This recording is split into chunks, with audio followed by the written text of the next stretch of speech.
नमस्ते जी। जय माता दी। दोस्तों, इस बार नवरात्रि की जो शुरुआत है 25 मार्च से हो रही है। तो सबसे पहले मेरे तरफ से, पवित्र ज्ञान के तरफ से आपके और आपके पूरे परिवार को नवरात्रि की ढेर सारे शुभकामनाएं। इस नवरात्रि जो आपके मुरादें हैं माता रानी पूर्ण करे, उनकी दया आप पर बरसे, उनकी शुभ दृष्टि आप पर हो, ऐसी मेरी शुभकामनाएं हैं आपके साथ। हम दोस्तों, चैत नवरात्रि की शुरुआत चैत मास के शुक्ल पक्ष की प्रतिपदा तिथि से आरंभ होकर नव रामनवमी तक माँ दुर्गा के 9 रूपों की पूजा की जाती है।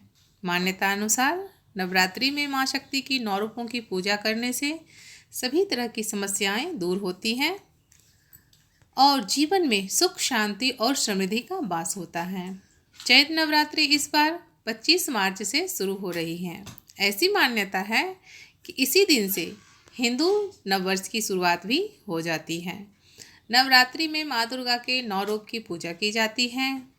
इस बार चैत नवरात्रि में खास बात है कि यह पूरे 9 दिन मनाई जाएगी, अर्थात एक भी दिन दो पूजा नहीं होगी। पूरे 9 दिन माँ दुर्गा के 9 रूप की पूजा होगी। चैत मास के नवरात्रि का ऐसा संयोग सालों बाद बन रहा है। दोस्तों, इस नवरात्रि में बड़ा ही शुभ संयोग बन रहा है। बताया जा रहा है कि इस बार चैत नवरात्रि में कई शुभ योग बन रहे हैं। इस बार चैत नवरात्रि में 4 सर्वसिद्धि, 5 रवि और 2 पुष्कर योग बन रहा है। ऐसा योग सालों बाद बन रहा है दोस्तों चैत नवरात्रि में, जिसमें आपको पता ही होगा कि पूरे साल में 4 नवरात्रि आती हैं, जिसमें 2 ही नवरात्रि हम पूरे धूमधाम से मनाते हैं। बाकी के 2 नवरात्रि गुप्त नवरात्रि के नाम से जाना जाता है। जो तांत्रिक साधक हैं वह इस गुप्त नवरात्रि को तांत्रिक साधना के लिए करते हैं। चैत नवरात्रि और आश्विन नवरात्रि में घट स्थापना की भी विशेष महत्व है। इस बार जो घट स्थापना है, जो 25 मार्च से जो हमारा चैत नवरात्रि शुरू हो रहा है, घट स्थापना का शुभ मुहूर्त जो है सुबह 6:19 से 7:17 तक घट स्थापना की हमारी शुभ मुहूर्त है। आइए अब मैं आपको घट स्थापना की भी विधि बता देती हूँ। फ्रेंड्स, आप जब भी घट स्थापना करें तो इस बात का खास ध्यान रखें कि कलश माँ के हमेशा दाईं ओर ही होनी चाहिए और जो अखंड ज्योत रखना चाहते हैं वह भी दाईं ओर ही होनी चाहिए। इस बात का आप खास ध्यान रखें। चलिए मैं आपको घट स्थापना की विधि बता देती हूँ। घर के मंदिर को सबसे पहले आप अच्छी तरह से साफ करें। माँ की प्रतिमा को पंचामृत से स्नान करा के माँ को नए वस्त्र अर्पित कर माँ की चौकी लगाएं और सबसे पहले माँ को अर्पित करके उनको तिलक लगाएं। उसी चौकी के समक्ष एक बर्तन में मिट्टी फैलाकर ज्वार का बीज बो दें। दोस्तों, एक मिट्टी का कलश लें, उसमें जल या गंगा जल भरें। उस कलश में अक्षत, सुपारी, हल्दी और मुद्रा भी उस कलश में आप डालें। कलश में मौलिक धागा बांधें, कलश को तिलक करें। अब कलश को स्थापित करें। माँ की प्रतिमा और कलश में रोली का भी तिलक करें। फूलों का हार माता को भी दें और एक फूलों का हार कलश को भी पहनाएं, अर्पित करें। ये जो कलश हैं ये वरुण देव की, इनको वरुण देव माना जाता है। अब एक नारियल लें और उसमें लाल कपड़ा लपेटें। अब इस नारियल को कलश के ऊपर स्थापित करें। माँ को धूप, दीप, नैवेद्य भी अर्पित करें और माँ के व्रत का संकल्प लें। अगर संभव हो तो अखंड ज्योत भी रखें। अगर ऐसा संभव ना हो तो कोई बात नहीं, माँ के 9 दिन का व्रत जैसा भी चाहें आप कर सकते हैं। आपको जैसा व्रत रखना है, अगर अखंड ज्योत रखना चाहते हैं तो रखें, अगर नहीं रखना चाहते हैं तो नहीं रखें, कोई दिक्कत नहीं है। आप 9 दिन का व्रत का संकल्प लें। 9 दिन के व्रत में अगर आप फलाहार रखना चाहते हैं तो फलाहार रखें। अगर आप अन्न खाना चाहते हैं तो अन्न भी खा सकते हैं। जैसी शक्ति वैसी भक्ति होनी चाहिए और उस अनुसार ही पूजा करना चाहिए।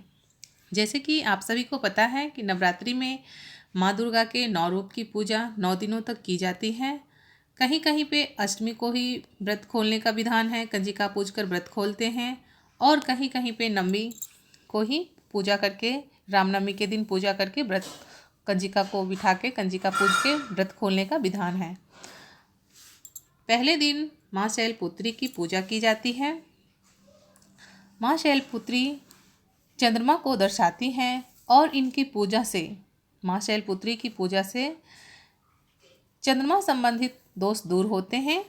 जो भी भक्त, जिनकी भी राशि में, जो भी माँ के भक्त हैं जिनकी राशि में चंद्रमा का दोष है, वो माँ शैलपुत्री की पूजा करें तो उनके दोष दूर होती है। दूसरे दिन माँ ब्रह्मचारिणी की पूजा की जाती है। माँ ब्रह्मचारिणी मंगल ग्रह को नियंत्रित करती हैं। माँ ब्रह्मचारिणी की पूजा से मंगल ग्रह के बुरे प्रभाव कम होते हैं।